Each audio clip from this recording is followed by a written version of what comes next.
अस्सलाम वालेकुम वरहमतुल्लाहि वबरकातुहू। संगिया सुनाओ की हाल चाल ने, सेहत तबीयत ठीक ठाक है।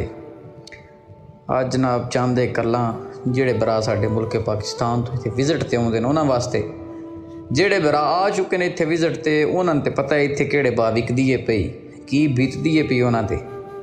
और जेड़े भरा मगरों प्रोग्राम बनाई बैठे ने और सोच रहे ने इत्थे आउण वास्ते दुबई, भाई कोई चाहते गल्लां ने वो अपने भरावां नाल शेयर कर सा, चलो किसी भराऊ का फायदा ही हो जासी। भाई जी जे तुसी दुबई विजिट ते आना चाहते हो, विजिट के पैसे सारा कुछ टिकटां टूकटां करके भाई कम अज़ कम 10 लाख रुपया तुहाडे बोझे च होना चाहिए। जे तुसी आके इत्थे लाइसेंस अप्लाई करना मोटरसाइकिल वास्ते, जे तुसी वैसे फिरन टुरन आ रहे हो, चस चुस लैन आ रहे हो तो उंज बेहतर है। जे अगर तुसी वीज़े दी मतलब वीज़े वास्ते आ रहे हो, आके वीज़ा लासो ਉਹਦੇ वास्ते भाई लाम तुसी तकरीबन पाकिस्तानों 10 लाख रुपया लैके टुरो। पाकिस्तानों 10 लाख लैके उस तो इत्थे बन सीधा मेरे हिसाब नाल कोई 20,000 दिरहम बन जाता है पाकिस्तानी 10 लाख का। ਉਹਦੇ ਵਿੱਚ भाई जी तकरीबन जे आज़ाद वीज़े की फीस जी है वो 12-14 हज़ार कोई बंदे लै रहे हैं, कोई 8 लै रहा, कोई 10 लै रहा, जिथे जिथे जोड़ा बंदा किसी के डाए चढ़ जाता है। उस तो बाद भाई जान रूम खर्चे दुबई के बड़े चौखे सारे वध गए ने। मैं भाई आप इत्थे दुबई रहना वा तकरीबन 8 साल हो गए मैंने, और भाई जी कम अज़ कम सस्ते तो सस्ता भी रूम रेंट लभे वो 300 दिरहम 400 दिरहम लभदा है, सब तो सस्ता। उंज भाई 500 तकरीबन नॉर्मल रेट चलता है दुबई बैड स्पेस का।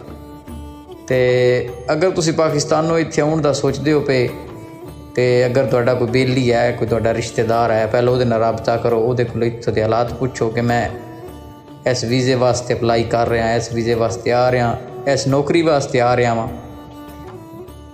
ये भाई वीडियो तां बनाइए यकीन कर जो इत्थे बड़े परदेसी भरा वेखी दिन जलील होंदे पे, रूम भी कोई गरीबां को रहने जोगे। चलो खाना पीना तो बंदा इंसान कर ही लैंदा वे, खाना तो मैनू भी कोई आखे यार लै दी सैंडविच 5-10 का सैंडविच बंदा लै ही दिंदा किसी, लेकिन भाई रूम च 1 दे 2 दे 4 दे बंदा रखता है। कंपनी वाले फिर तंग करन लग पौंदे कि यार यह बंदा जोड़ा इन्ने दे हो गए तेरे को आया मेहमान तो 1-2 डंगा का आंदा है।